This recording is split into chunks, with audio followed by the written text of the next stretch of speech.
Fala, galerinha do X, tudo bem com vocês, pessoal? Professor Teta na área e hoje nós estamos aqui para mais um conteúdo de física. Bom, gente, hoje nós vamos finalizar o estudo da hidrostática. Hoje, basicamente, o nosso terceiro encontro falando desse assunto, um assunto importante, né? Claro que não dá para falar que é um assunto que vai, com certeza, aparecer nas provas, mas é um assunto que vira e mexe aí, tem sim uma certa estatística aí nas provas de vestibular, tá? Bom, eu vou, pessoal, resgatar com vocês o finalzinho da nossa aula, da nossa última aula ao vivo que nós fizemos, onde nós falamos ali do princípio de Pascal e, na sequência, vamos finalizar com o princípio de Arquimedes. Quando nós pensamos no vestibular, esses dois princípios são geralmente os dois princípios da hidrostática que mais costumam aparecer.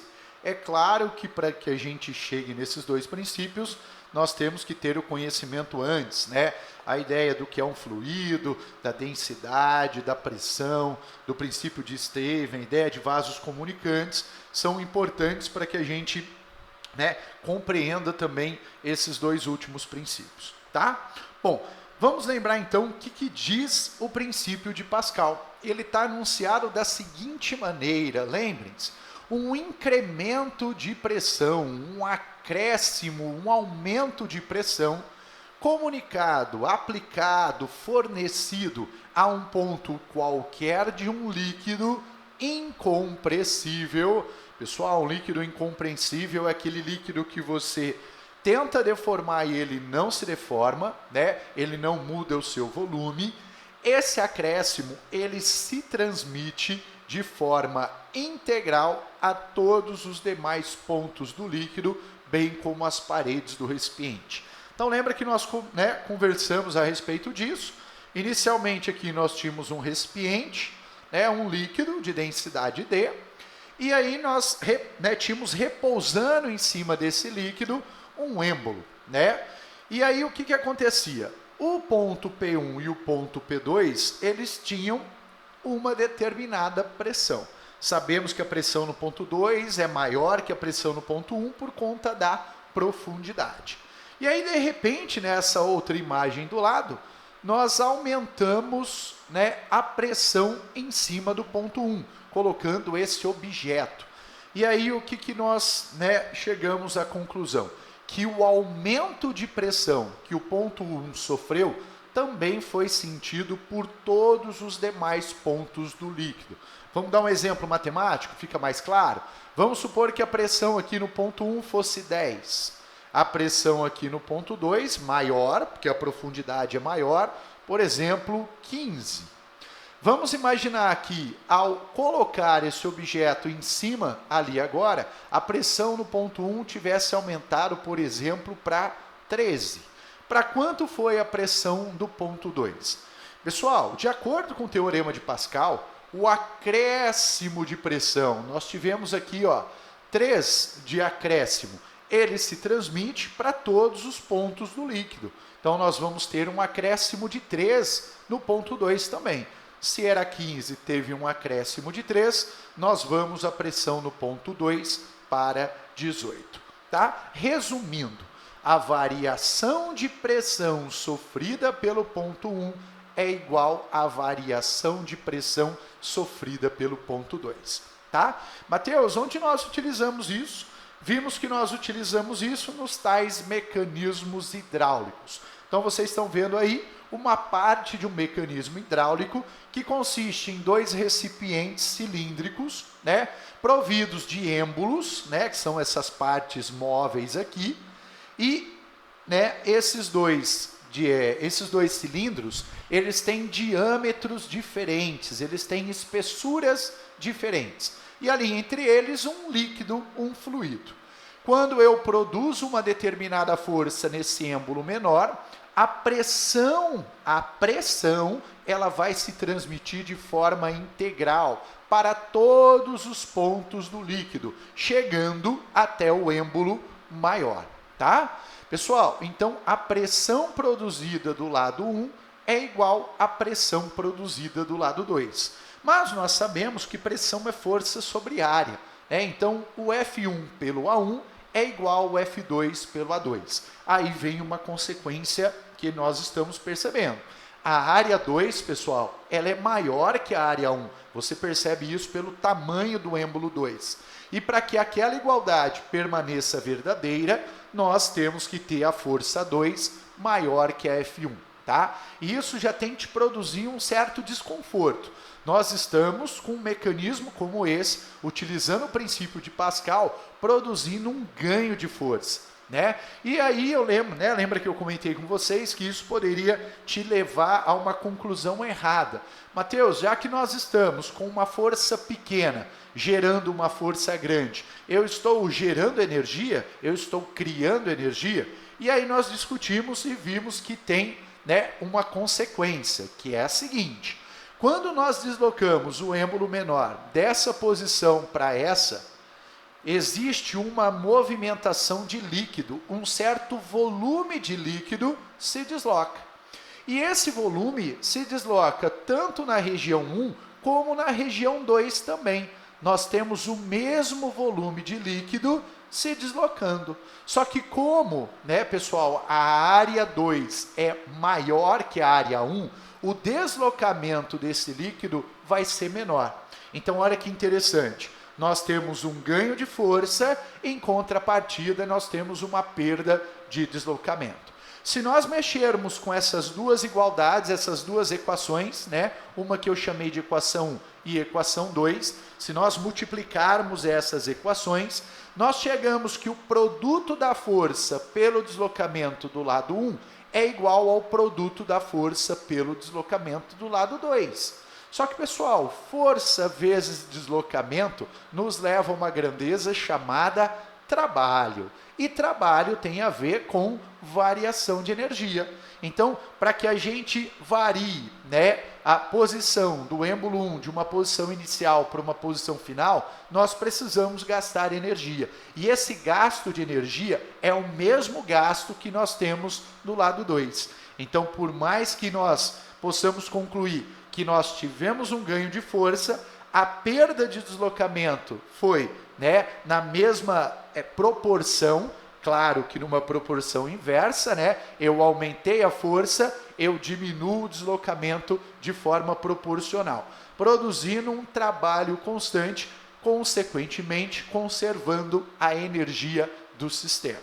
Mateus, onde nós aplicamos isso no dia a dia? A grande aplicação estão aí nos elevadores hidráulicos. Elevadores esses que geralmente nós encontramos nos postos de combustível, né? Aquele dispositivo que nós utilizamos para erguer um carro, para fazer alguma manutenção, alguma troca de óleo ali na parte inferior. O elevador, ao pé da letra, ele não é visto, porque geralmente ele está debaixo da terra, mas a ideia é muito simples. Nós temos aí, pessoal, a ideia de um vaso comunicante. Né? Dentro desse vaso nós temos um líquido, ali na minha imagem é um óleo, poderia ser um outro líquido, e um dos ramos, um dos lados é mais estreito do que o outro. Tá? O que eu faço? Eu aplico uma determinada força numa região que tem uma área menor, a pressão ela se transmite de forma integral até chegar ao outro lado do ramo, onde eu tenho um ramo mais grosso, e por conta de ter uma área maior, eu vou conseguir gerar uma força maior, que foi exatamente o que nós acabamos de concluir ali no nosso mecanismo hidráulico. Tá? Então, a pressão exercida do lado 1 continua sendo igual à pressão exercida do lado 2. Só que a relação de força e área permite que, através de uma força pequena, aplicada numa área pequena, eu consigo gerar uma força grande aplicada numa área grande. E aí, sem fazer tanto esforço, eu conseguiria, por exemplo, erguer um carro. Diferentemente de colocar um motor para todo momento fazer muita força para erguer o carro, né? Eu, com um dispositivo como esse, com o princípio de Pascal por detrás, com uma pequena força, eu consigo gerar uma força suficientemente grande para que o carro consiga ser erguido. Tá? Geralmente, pessoal, as questões envolvendo o princípio de Pascal, elas são resolvidas com essa igualdade. Perceba ali que nós temos duas forças, duas áreas, né? As questões vão te dar ou uma força e as duas áreas e te pedir a outra força, ou ela vai te dar as duas forças, uma área e te pedir a outra área. Quando ele quer complicar um pouquinho, né? Ao invés de te dar a área de forma direta, ele te dá o raio. Raio do que, pessoal? Quando nós olhamos esses pistões aqui, ó, né? Esses elementos cinza aqui de cima, pessoal, esses elementos eles possuem um determinado raio. Por quê? Porque olhando de cima, eles são circunferências. E nós sabemos que toda circunferência, né, é caracterizada pelo seu raio. Então, ao invés das vezes te dar a área de forma direta, eu te dou a área, eu te dou o raio, desculpa. Nós abrimos a formulinha, lembra que a área de uma circunferência πr ao quadrado, podemos cortar o π e chegamos nessa relação. Né? É uma relação semelhante à relação de cima, só que no lugar da área nós temos o raio ao quadrado. Tá?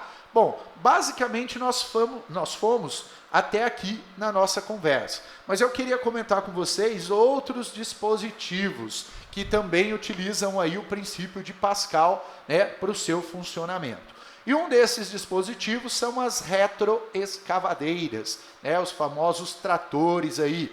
Não sei se vocês estão percebendo, mas olha só, eles têm vários mecanismos hidráulicos conectados. Pistões grossos conectados a pistões mais finos, te dando aquela ideia, né, de uma força pequena gerar uma força grande. Então, graças a essa conexão, né, nós conseguimos que a escavadeira consiga produzir forças grandes o suficientes para, né, fazer os buracos que elas estão acostumados a fazer. Tá? Na imagem do lado, nós temos a imagem de um freio a disco. E olha só que interessante. Quem já dirigiu percebe que eu não preciso fazer uma força muito grande para, ao pisar no freio, desacelerar o carro. Claro, eu não estou com o meu pé diretamente na roda, né? Nós temos todo um mecanismo de válvulas, pistões, que se conectam de forma adequada. Para quê? Para que você aplique uma força pequena ali no pedal e essa força se transmite, né, até que ela chegue do outro lado de uma força maior. Lembra que, na verdade, o que é igual aqui é a pressão, mas nós geramos um ganho de força. E essa força grande, né, encostando aí no pneu, na roda, desculpa, ela consegue desacelerar a roda, diminuindo a velocidade do carro. Tá? Macaco hidráulico ali embaixo, também um mecanismo que nós utilizamos o princípio de Pascal. Vocês podem perceber ali, né, os pistões com grossuras diferentes. E por último, eu queria mostrar para vocês esse dispositivo que nós utilizamos para prensar fardos. Como assim, pessoal? Aquilo ali, pessoal, é uma prensa, né? Então imagine que você tem um objeto muito rígido e você quer amassar ele. Imagine a força que você teria que fazer para amassá-lo de forma direta. Então, o que nós fazemos? Né? Conectamos a ele a um dispositivo como esse, onde nós utilizamos o princípio de Pascal, aplicamos uma força pequena e geramos uma força grande que vai com facilidade amassar aquele fardo que está ali dentro. Beleza? Bom, com isso nós encerramos o princípio de Pascal. Pessoal, é um princípio muito importante, muito presente nos vestibulares, quando aparecem questões de hidrostática, né? E além desse princípio, um outro princípio que nós vamos entrar agora, muito importante, muito presente também nos vestibulares, que é o que nós chamamos de princípio ou teorema de Arquimedes, tá? Pessoal, esse teorema que nós já vamos lê-lo, vamos entender, ele tem a ver com aquela sensação que nós temos quando estamos dentro da água de nos sentirmos mais leve, né? Com certeza você já deu um salto dentro da água e percebeu que é muito mais fácil fazer isso dentro da água do que fora da água. Ou até mesmo você já brincou de segurar algum amigo, alguma pessoa, né? E você percebeu o quanto esse amigo parece ser pesado fora da água, mas quando ele está dentro da água, tudo fica mais tranquilo, tá? E isso é exatamente graças ao teorema de Arquimedes, que diz a respeito de uma nova força. Pessoal, lembra que nós estudamos a mecânica e nós aprendemos força, peso, tração, normal, atrito, força elástica. O teorema de Arquimedes, ele apresenta para vocês, né, uma nova força na física, só que uma força gerada por fluidos. Lembra que fluidos, substâncias que se encontram ou no estado líquido ou no estado gasoso, tá? Bom, mas vamos ver o que diz o princípio de Arquimedes, para que a gente entenda da onde ele vem e como é que nós vamos calcular essa nova força chamada empuxo, tá? Olha só o que ele fala. Quando um corpo é imerso, pessoal, colocado, tá?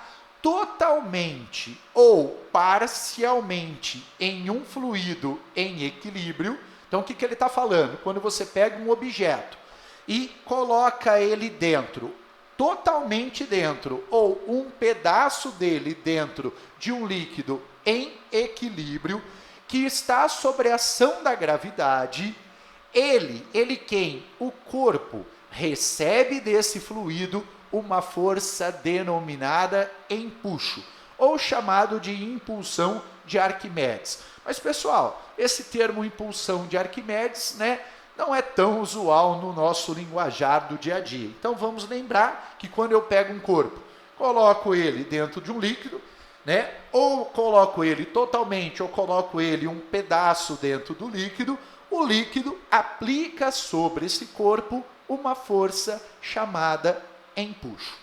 Vamos ver quais são as características dessa força. Lembra que uma força, pessoal, é uma grandeza vetorial, né? Ela tem módulo, ela tem direção e ela tem sentido. Vamos ver então. Tal força tem sempre, pessoal, sempre a direção vertical, o seu sentido de baixo para cima e a sua intensidade, que é o módulo, pessoal, é igual ao peso do fluido deslocado pelo corpo. Mateus, meu Deus, o que é isso? Tá? Pessoal, antes de discutir, né, que a intensidade do empuxo é o peso do fluido deslocado, eu quero te mostrar da onde vem o empuxo. Vocês estão vendo então aqui nessa primeira imagem um recipiente contendo um fluido de densidade dF, densidade do fluido, tá? E ali dentro você tem um determinado corpo representado por esse objeto rosa, tá? Pessoal, nós sabemos que o líquido, ele pressiona em todas as direções o nosso corpo. Então existe, né, uma pressão de cima para baixo, existe uma pressão da esquerda para a direita, existe uma pressão da direita para a esquerda e existe uma pressão de baixo para cima. Quando a gente olha nas laterais, perceba que existe um certo equilíbrio dessas pressões, né? Essa pressão, ela anula essa daqui anula essa anula essa. Perceba que as setas estão ficando cada vez maiores, porque nós sabemos que à medida que nós afundamos no líquido, a pressão ela aumenta. Só que quando nós olhamos verticalmente, gente, olha que interessante. Como a parte de baixo do corpo está a uma maior profundidade, a pressão exercida de baixo para cima, ela é maior que a pressão exercida de cima para baixo, já que a parte de cima está numa profundidade menor. Só que quando nós pensamos em pressão, nós estamos pensando em força, gente. Então, olha que interessante. Quando aquele objeto está totalmente ali dentro do líquido, ele recebe de baixo para cima uma força maior do que a que ele recebe de cima para baixo. Se nós fizermos a resultante dessas duas forças, nós vamos obter uma força para cima, de direção vertical, sentido para cima, chamada empuxo, tá? Então, se alguém te perguntar, qual é a origem do empuxo? O empuxo, ele vem exatamente da diferença de pressão entre a região mais profunda e a região mais superficial do meu corpo. São pressões diferentes, produzindo forças diferentes, a força de baixo para cima sendo maior que a força de cima para baixo, produzindo uma força resultante para cima. E essa força resultante nós chamamos de empuxo. Bom, a ideia é muito simples, mas como é que nós calculamos o empuxo? De acordo com o princípio de Arquimedes, e aí eu queria focar o finalzinho do texto que está aparecendo aí para vocês, ele diz que a intensidade do empuxo, o módulo, o valor, é igual ao peso do fluido deslocado pelo corpo. Mateus, o que é esse negócio de peso, né, do fluido deslocado? Pessoal, quando você coloca um objeto, por exemplo, imagine que você tem um copo de água, tá? E aí você, por exemplo, pegou um dos seus dedos e enfiou dentro do copo. Você sabe que uma quantidade de líquido vai subir. Você, ao colocar o seu dedo dentro do copo com água, deslocou uma quantidade de fluido. Olha que interessante. O Arquimedes, ele percebeu e ele calculou que o empuxo corresponde a exatamente o peso desse fluido que subiu, é o peso desse líquido que se deslocou. Então, a partir daí, a partir desse raciocínio, nós conseguimos calcular ou determinar uma expressão que permite calcular o empuxo, tá? Então, olha só, nós falamos que o empuxo é o peso do fluido deslocado, né? Imagine assim, ó, vamos fazer um desenho, eu acho que para você entender melhor. Vamos imaginar um copo com líquido nessa posição, tá? Quando você coloca o seu dedo ali dentro, vamos imaginar aqui o seu dedo, ó, tá? O que vai acontecer, pessoal? O fluido, ele vai subir um pouquinho. Então, você tem aqui, ó, uma quantidade de fluido deslocado. O peso desse líquido que subiu é o nosso empuxo. Como é que nós calculamos o nosso empuxo, né, pessoal? Aqui, ó, o seu dedo. O empuxo é o peso e nós sabemos que o peso é a massa multiplicado pela gravidade. Só que lembra no comecinho da hidrostática que eu comentei com vocês que quando nós estudamos os fluidos, nós não falamos muito de massa, nós preferimos, né, caracterizar um fluido através da sua densidade. Então, olha só que interessante. A densidade de um fluido é a massa desse fluido pelo volume desse fluido deslocado, tá? Então, nós podemos falar que a massa é o produto da densidade pelo volume. Se eu substituir isso exatamente no lugar desse camarada aqui, ó, nós chegamos nessa expressão. Mateus, que expressão é essa? Essa é a expressão que nos permite calcular o empuxo, tá? Eu costumo escrever ela assim, ó. O empuxo, ela depende da densidade do fluido, do volume deslocado e da gravidade. Mateus, de novo, o que é esse volume deslocado? Pessoal, o volume deslocado é a quantidade de fluido que subiu ao introduzir um corpo dentro desse fluido. Na verdade, o volume deslocado corresponde ao pedaço do volume do corpo que está dentro do líquido. Então, por exemplo, imagine que você tem aqui um recipiente, olha só, e aí você tem um objeto, ó. E vamos imaginar que o nível de água, né, o nível de líquido, o nível de fluido, quando você colocou esse objeto, chegou nessa região aqui. Mateus, como é que eu determino o empuxo sobre esse objeto? O que eu vou fazer? Você vai pegar a densidade do fluido, ok? Você vai multiplicar pelo volume deslocado. Olha o volume deslocado, eu estou pintando ele aqui na imagem para você, ó. O volume deslocado corresponde ao pedaço do volume do corpo que está dentro do líquido. Então, por exemplo, imagine que eu tenho o volume de um corpo total 20 litros. Só que apenas 15 litros estão dentro do fluido. Quando eu for calcular o empuxo, eu não vou usar o volume total do corpo, porque não é todo o corpo que está ali dentro, é apenas 15 litros desse corpo, tá? Então, esse fluido deslocado corresponde ao pedaço do corpo que está dentro do líquido. Vou escrever até aqui em cima, que eu acho que eu estou escrevendo em cima da onde a minha webcam está aparecendo, né, pessoal? Então, ó, aliás, vou escrever aqui, ó. Então, o empuxo, ele depende da densidade do fluido, depende do volume deslocado e da aceleração da gravidade. Eu peço muita atenção aqui, né, a vocês com relação às unidades. Pessoal, lembra que empuxo é uma força, não é? E toda força, não importa qual, no sistema internacional, é medido em newtons. Só que para ser medido em newtons, a nossa densidade tem que estar em quilograma por metro cúbico, o nosso volume tem que estar em metro cúbico e a nossa aceleração da gravidade, metros por segundo ao quadrado, tá? Então, o que você tem que pensar daqui para frente? Contou a história de um objeto em contato com o líquido, você sabe que o líquido vai aplicar nesse objeto uma força vertical para cima, chamada empuxo.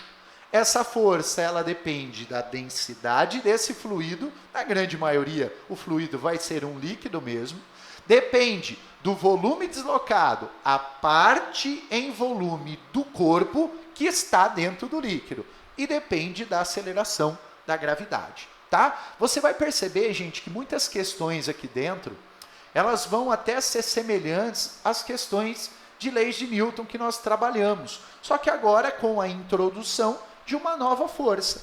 Lembra que a todo momento a gente tinha o peso, às vezes aparecia normal, tração?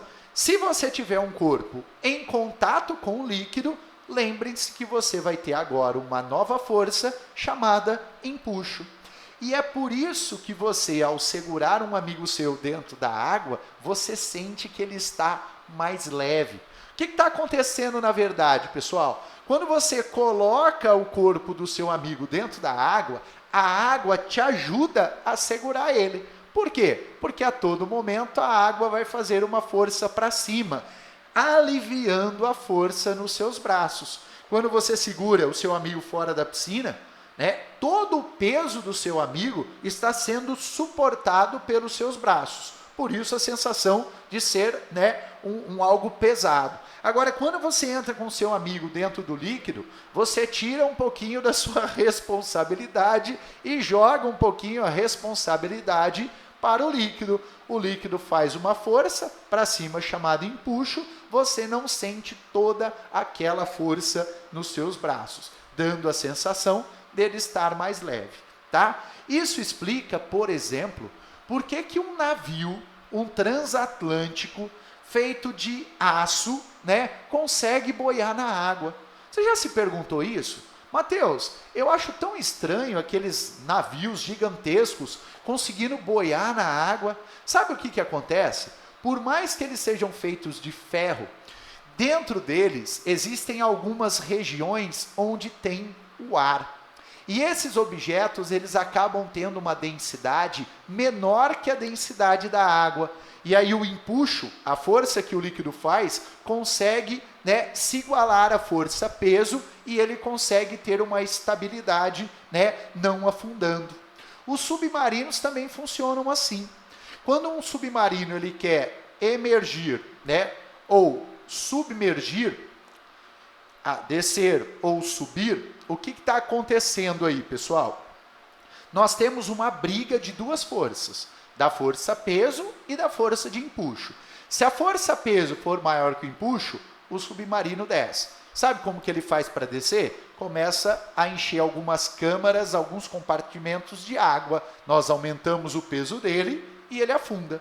Quando nós queremos que ele suba, volte à superfície, nós eliminamos essa quantidade de água, deixando ali nessas câmaras o ar, mudando a densidade dele e o empuxo acaba superando o peso. E aí o seu submarino começa a subir. tá? Então, é uma briga quando você quer analisar se o corpo vai afundar ou não, é uma briga de duas forças, o peso e o empuxo, né? Dependendo aí quando você solta um objeto, dependendo para onde ele se movimenta, você consegue concluir qual dessas duas forças é maior. Beleza? Bom, pessoal, tentem resolver agora as questões da apostila, vocês já têm condições de resolver qualquer uma das questões, para que na nossa aula ao vivo de terça-feira nós possamos aí fazer a discussão dessas questões e esclarecer possíveis dúvidas. Beleza? Um grande abraço para vocês e até a nossa próxima aula. Tchau, tchau, pessoal!